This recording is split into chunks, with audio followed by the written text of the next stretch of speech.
Hello students, कैसे हैं आप सभी का फिर से वेलकम है आपकी स्पेशल यानी कि प्यारी सी क्लास मैथ्स की अदालत क्लास के अंदर। तो प्यारे साथियों, आज हम लोग करने वाले हैं बहुत बढ़िया सा कॉन्सेप्ट को, और उस कॉन्सेप्ट के अंदर यानी कि आप लोगों को ये दिखाई देगा कि यार क्या सच में क्वेश्चंस को 15 सेकंड और 20 सेकंड में करा जा सकता है। तो आइए आज की मैथ्स की अदालत शो के अंदर यानी 15 मिनट के अंदर हम एक ऐसे कॉन्सेप्ट को समझने वाले हैं जो हर एक कॉम्पिटिटिव एग्जाम्स यानी कि एसएससी के एग्जाम्स हो या कोई स्टेट लेवल का एग्जाम हो, यहां से क्वेश्चन बनते ही बनते हैं और यहां से क्वेश्चन एग्जाम में आना बिल्कुल निश्चित है। तो कौन सा ऐसा कॉन्सेप्ट होने वाला है 15 मिनट के अंदर, क्या हम लोग सीखने वाले हैं, आइए चर्चा करते हैं सेशन में। Ratio and proportion. हम सभी को पता है कि ये एक ऐसा कॉन्सेप्ट होता है जो हर एक कॉम्पिटिटिव एग्जाम्स में अपने आप में बहुत ही बेहतरीन रोल ये प्ले करता है। लेकिन इसके क्वेश्चन को सॉल्व करने का तरीका क्या रहेगा, क्या मैं आप लोगों को यहां पर डिफरेंट बताने वाला हूं। इसके लिए पूरी की पूरी क्लास आप लोग जब देखेंगे तो बिल्कुल मजा आ जाएगा आप लोगों को। तो चलिए शुरू करते हैं। सबसे पहले मैं आपको बताना चाहूंगा, अगर मैं बात करता हूं जैसे ए से बी और बी से सी का रेशियो दिया हुआ है, ए बी सी को निकालने का तरीका आप लोगों को सभी को मुझे लगता है कि पता होगा। लेकिन मैं अगर इस क्लास के अंदर इस चीज को लेके आया हूं और स्पेशली मैथ्स अदालत शो के अंदर इसको लेके आया हूं, तो कुछ ना कुछ तो यहां पर लॉजिक जरूर रहेगा जो कि चर्चा करेंगे। सबसे पहले मैं यहां पर कुछ एग्जांपल लूंगा, जैसे मान लीजिए ए और बी, जैसे मान लीजिए ये 3:5 की रेशो में है, और बी और सी, क्योंकि जब तक मैं एग्जांपल नहीं समझाऊंगा तब तक आपको मेरी बात समझ में नहीं आएगी कि मैं आपको क्या बताना चाह रहा हूं। अगर मैं आपको बोलता हूं ए से बी का रेशो 3 और 5 का, बी और सी का रेशो 3 और 2 का है, और मैं आप लोगों को बोलूं कि ए बी सी का रेशो बताइए, तो आपने दो मेथड को यहां पर बहुत अच्छे तरीके से समझा होगा और जाना होगा। एक मेथड होता है सर मल्टीप्लाई करके बातों को सेम कर दीजिए, और एक मेथड होता है वो खाली स्थान वाला यानी कि ब्लैंक को फिल करने वाला। एक बार जल्दी से चर्चा करते हैं कैसे काम करते हैं। जैसे बी की वैल्यू यहां पर ए और बी की वैल्यू कितनी है, 3 और 5। अगर ए की वैल्यू 3 है, बी की वैल्यू 5 है, तो सी की वैल्यू नहीं पता, इसको बोलते हैं ब्लैंक मेथड। अगर बी और सी की बात करें सर, बी की वैल्यू 3 है, सी की वैल्यू 2 है, तो इसको बोलते हैं ए। अब आपको क्या करना होता है, इसके बगल में जो नंबर है, जैसे इसके बगल में नंबर कितना है 5, तो इसको 5 से फिल कर देंगे, ठीक है। इसके बगल में जो नंबर है 5, इसको 5 से फिल कर देंगे, और इसके बगल में जो नंबर है उसको 3 से फिल कर देंगे। और ऐसा करने से इनको जब मल्टीप्लाई करेंगे अप्स एंड डाउन, तो 3 गुणा में 3 9, 5 गुणा में 3 15, और 5 इंटू 2 कितना हो जाएगा 10। तो एबीसी का एक रेशियो बन के तैयार हो गया। आप बोलेंगे सर ये बात तो हम जानते हैं, लेकिन थोड़ा सब्र रखेंगे आप, ठीक है। चलिए दूसरा मेथड ये कहता है सर अगर यहां 5 लिखा हुआ है और यहां 3 लिखा हुआ है, तो आप इसको 3 से गुणा कर दीजिए, और यहां 5 से गुणा करने पर आप बोलेंगे 3 गुणा में 3 9, और 5 गुणा में 3 15। 5 को इससे मल्टीप्लाई करेंगे तो सर 15, और 5 इंटू 2 10 हो जाएगा। तो ए की वैल्यू 9, बी की वैल्यू 15, दोनों तरफ सेम कर दी है, इसीलिए इधर 3 से मल्टीप्लाई यहां 5 से मल्टीप्लाई किया, और सी की वैल्यू 10 आ गई। तो ये बात हम सभी को पता होती है कि ऐसे करके हम लोग रेशो निकालते हैं। लेकिन अब मैं आपको एक चीज समझाना चाह रहा हूं, और उसी के बिहाफ पर मेरी ये जो पूरी की पूरी क्लास है वो आप लोगों को एक बढ़िया लेवल पर आपका माइंड सेटअप कर देगी, जिससे कि आपको कभी भी रेशो के क्वेश्चन आएंगे तो समस्या नहीं बनेगी। देखो, अगर मैं आपको बोलूं ए और बी का रेशो 3 और 5 का था, और यहां पर बी और सी का रेशो 3 और 2 का था, तो आपने देखा जब आपने एबीसी को यहां कंबाइन किया, जब आपने एबीसी को एक साथ यहां पर लिखा, लेकिन अगर आप बात को ध्यान से देखें सर, ए और बी का अभी भी रेशो यहां पर 3 और 5 का ही है। 3 से काटोगे तो अभी भी 3 और 5 का रेशो मेंटेन है। अगर आप यहां पर 15 और बी यानी कि 15 और 10 में अगर बी और सी के रेशो की चेक करते हैं, तो 5 से कैंसिल आउट करके ये 5 तिया 15 और 5 दूनी 10, यानी कि अभी भी ये रेशो 3 और 2 का यहां पर मेंटेन है, जो कि आपको यहां पर दिखाई दे रहा है। यानी कि कहने का मतलब यह है कि जब आप किसी भी 2 नंबर को, 3 नंबरों को, 4 नंबरों को और 5 नंबरों को आप जोड़ते हो, तो जो रेशो है वो बेसिक रेशो हमेशा मेंटेन रहता है, उसमें कोई भी चेंजेस आपका नहीं होगा। तो इसी के पॉइंट ऑफ व्यू से अगर मैं क्वेश्चन को सॉल्व करता हूं, तो अब यहां पर कुछ स्टूडेंट्स होते हैं जो एग्जाम में एबीसी के रेशो पर अगर क्वेश्चन आया तो उसको बना रहे होते हैं। लेकिन अगली बार से जो बच्चा इस क्लास को देख लेगा वो इसको ऑप्शन से सॉल्व करेगा। कैसे करेगा? अगर ए और बी का रेशो 3 और 7 का है, और बी और सी का रेशो 2 और 5 का है, तो एबीसी का रेशो ऑप्शन के हिसाब से जो इस बात को सेटिस्फाई करेगा वही तो करेक्ट होगा।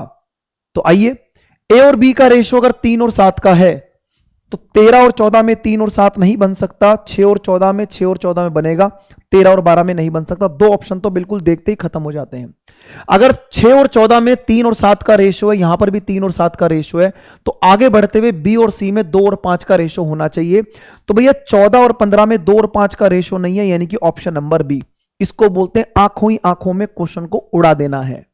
ठीक है, तो आपने देखा कि सर ना तो रेशो यहां पर था और ना यहां था, ये एलिमिनेट हो गया।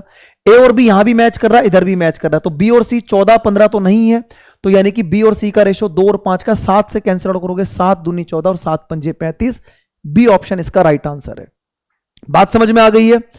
आगे बढ़ते हैं। अब देखो जैसे कि आपको दिख रहा है ए और बी का रेशो 3 और 4, बी और सी का रेशो 2 और 5। अब जो मैंने बोला है कि 15 सेकंड, उससे भी कम समय के अंदर क्वेश्चन आपके सामने है। अगर ए और बी में 3 और 4 का रेशो है तो 3 और 4 यहां पर बन सा है, बिल्कुल सही बात है। आगे देखो बी और सी में 2 और 5 का रेशो, 4 और 10 में 2 और 5 का रेशो, आगे बढ़ने की जरूरत ही नहीं है, बस खत्म कहानी। ओनली 10 सेकेंड्स, सिर्फ 10 सेकंड के अंदर रेशो बनाया जा सकता है। और जो बच्चे अभी भी वो मल्टीप्लाई करके सॉल्व कर रहे हैं या वो फिलर मेथड से काम कर रहे हैं, वो पीछे हो जाएंगे अगर इस तरीके से अगर आप क्वेश्चन को सॉल्व कर लेते हैं तो। ठीक है, समझ में आ गई बात? आगे बढ़ते हैं दोस्तों, यही तो इस क्लास की खूबसूरती है। अब देखो अगर मान लीजिए जिस बच्चे को ये बात का नॉलेज ही नहीं है कि भाई ए बी सी और डी, यानी कि ए से बी, बी से सी से डी, इतने बड़े बड़े रेशो दिए हुए हैं, और फिर ए बी सी डी को वो ब्लैंक मेथड से बना रहा है, जब तक वो ब्लैंक की चित्रकारी करेगा इतने में तो तुम ऑप्शन को बाहर निकाल दोगे। कैसे? सर ए और बी में 1:2 का रेशो है, 1:2 का रेशो 3 और 4 में नहीं है, 1:2 का रेशो 2 और 6 में नहीं है, 1:2 का रेशो यहां पर भी है और यहां पर भी है। आगे बढ़ते हैं, बी और सी में 3 और 2 का रेशो है। सर 3 और 2 में अगर बात करूंगा, 6 से x को 2 से काटे 3 से काटेंगे तो ये 2 और 3 का रेशो है, जबकि यहां पर कितना है 3 और 2 का, मतलब ये भी कट गया, तो आंसर डी आ चुका है। आप चेक कर सकते हैं कि ए और बी में 3 और 6, 1 और 2 का अनुपात, 6 और 4 में जो रेशियो 3 और 2 का है, और 4 और 12 में 1 और 3 का है, जो कि आपको दिखाई दे रहा है कि ये रहा 1 और 3 का। क्लियर है ना? तो जितने भी यहां पर मैंने क्वेश्चंस रखे हुए हैं, ये सब क्वेश्चंस आप लोगों के एग्जाम्स में आए हुए क्वेश्चंस है, तो इन्हीं को ध्यान रखिएगा आप लोग। ठीक है, आगे बढ़ते हैं जी। एक क्वेश्चन, वीडियो को पॉज करके 10 सेकंड के अंदर आंसर बता दो जल्दी से, और अगर आ जाए तो कमेंट सेक्शन के अंदर बता देना कि सर सच में 10 सेकंड के अंदर आंसर आने लग रहे थे। ठीक है सर, ए और बी में 1:2 का रेशियो है, 1:2 16-15 में नहीं बनेगा, 15-30 में बनेगा, 14-16 में नहीं बनेगा, 48-40 में नहीं बनेगा। ये रहा जी क्वेश्चन। 5 सेकंड, ओनली 5 सेकंड्स, और ये ऑप्शन हमने नहीं बनाए हैं, एग्जामिनर ने बनाए हैं।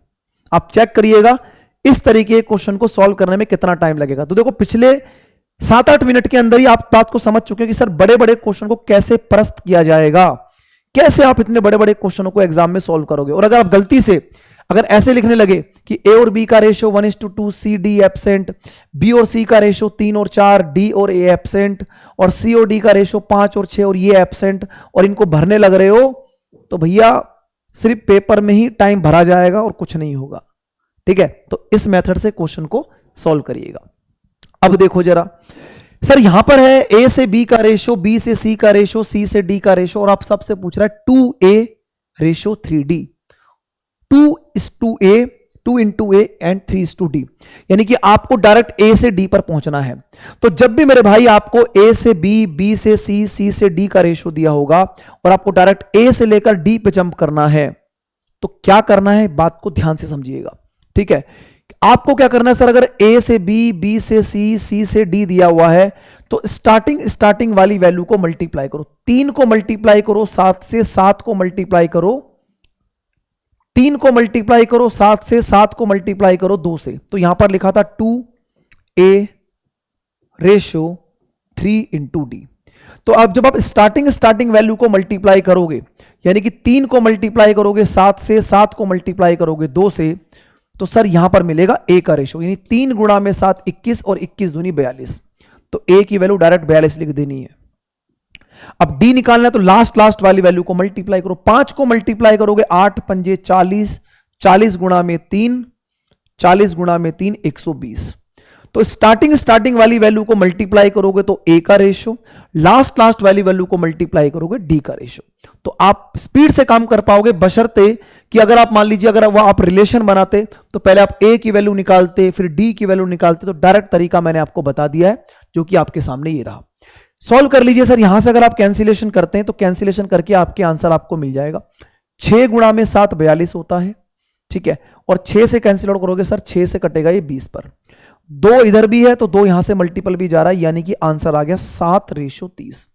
7:30 इस क्वेश्चन का क्या हो जाएगा भाई, बिल्कुल सही आंसर बनेगा ऑप्शन नंबर बी, ठीक है।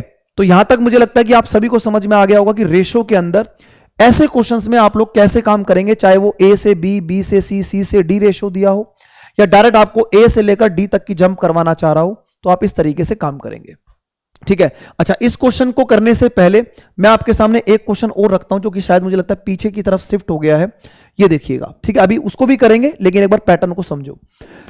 अब देखो मेरे दोस्त, अगर मैं आपको बोलूं कि सर ये क्वेश्चन भी आपके एग्जाम में आया हुआ, तो आपको लगेगा सर इतनी बड़ी कैलकुलेशन 520, 910, 1092, 420, 520, ये देखो कितना बड़ा जबरदस्त है, क्योंकि इसमें कह रहा है ए से बी का रेशियो आप लोगों के सामने, ए से बी 4 और 7, बी और सी 5 से 6, ठीक है, 5 से 6 होगा यहां पर, सी से डी का रेशियो 4 से 3 है और ई से डी का रेशियो 7 से 13 है। तो अगर आप गलती से भी अगर इसको ऐसे सॉल्व करने लगे तो भाई साहब कम से कम भी 2 मिनट टाइम लगेगा। लेकिन अगर आप मेरी बात को ध्यान से समझ रहे हो कि अगर बड़े बड़े नंबर भी आएंगे तो आप बताइए ए से बी में 4 और 7 का रेशियो है, भाई 4 और 7 का रेशियो की अगर आप बात करोगे तो सर 0 से 0 कटेगा, 13 चौक 92 और 13 सत्ते 91, ठीक है। ये 7 और 4 है जबकि वो 4 और 7 है, तो 910 पहले है 520 बाद में। तो अगर मैं 520 को पहले और 910 को बाद में लिखूं तो क्या मैं इस पर काम कर सकता हूं, क्या मैं इस रेशो पे काम कर सकता हूं? तो यानी कि सर 910 और 720 में तो 7 और 4 का रेशो है, यहां 4 और 7 का रेशो है। एक ही ऑप्शन ऐसा दिख रहा है मुझे जहां 4 और 7 का रेशो सेटिस्फाई हो रहा है, ना तो इधर और ना यहां पर। बोलो बात समझ में आई कि नहीं आई? तो मेरे क्वेश्चन का आंसर मेरे भाई यहीं से निकल चुका है। जब तक कोई बच्चा बेसिक तरीके से A B C D E लिखकर इनकी वैल्यू लिखेगा, इतनी देर में क्वेश्चन का आंसर बाहर आ जाएगा, ठीक है।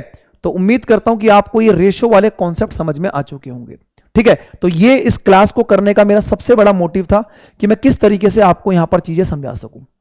अब एक पैटर्न और समझते हैं। ये पैटर्न भी मतलब बड़ा ही हॉट और बड़ा ही रिपीटेड पैटर्न में से एक पैटर्न बनता है, जिसमें a plus B, B plus C, C plus a का रेशो दिया हुआ है और 2a minus 3b plus 4c की वैल्यू 66 दी हुई है। आपको कह रहा है c की वैल्यू बताइए, c की वैल्यू यहां क्या बनेगी, ठीक है मेरे भाई। तो इस पैटर्न को अंडरस्टैंड करने के लिए हमें सबसे पहले एबीसी का एक रेशो यहां पर निकालना पड़ेगा, जिसको कि मैं आपको बड़े ध्यान से समझाऊंगा क्या बनेगा। देखो, अगर आप a plus B, B plus c और c प्लस ए को जोड़ते हैं, अगर आप a plus B, B plus c और c प्लस ए को जोड़ते हैं तो ये 2 times of a plus B plus c बनेगा। और इसको आप मान लीजिए x, मान लीजिए 5x, 7x और 6x, 7 और 5 12 और 6 18, तो ये बनेगा 18x।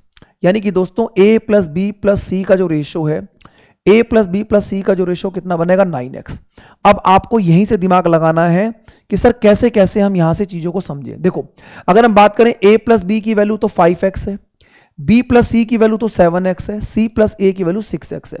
अगर मैं आपको बोलूं a की वैल्यू बताइए, अगर मैं आपको बोलूं b की वैल्यू बताइए और आपको बोलूं c की वैल्यू बताइए, तो कैसे काम करोगे ध्यान से देखना। अगर a plus B plus C 9x है और a प्लस बी की वैल्यू कितनी है 5x, तो अगर मैं a प्लस बी की जगह यहां 5x रखूं तो c की वैल्यू कितनी आ जाएगी, 5 माइनस करके 9 में से कितना बनेगा 4x। बोलो, ठीक है। देखो, a plus B plus C 9x है, अगर a प्लस बी की वैल्यू 5 है तो c की वैल्यू 4 होनी चाहिए। b प्लस सी की वैल्यू कितनी है 7, अगर b प्लस सी की वैल्यू 7 है तो a की वैल्यू कितनी बनेगी 2x, क्योंकि इन सभी का सम 9 है। देखते जाइएगा, ठीक है।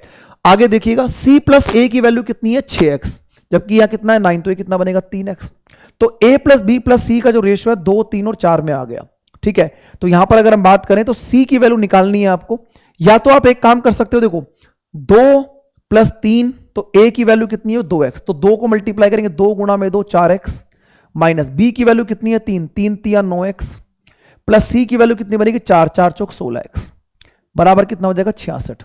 तो सर ये कितना बनेगा 11x।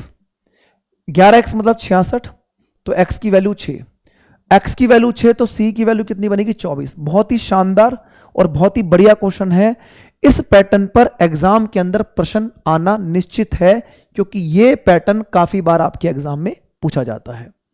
ठीक है, तो अगर मुझे a की वैल्यू निकालनी हो, मुझे b की वैल्यू निकालनी हो, मुझे c की वैल्यू निकालनी हो, तो यहां से मैं हर एक, देखो अब देखो कितना चालाक है एग्जामिनर।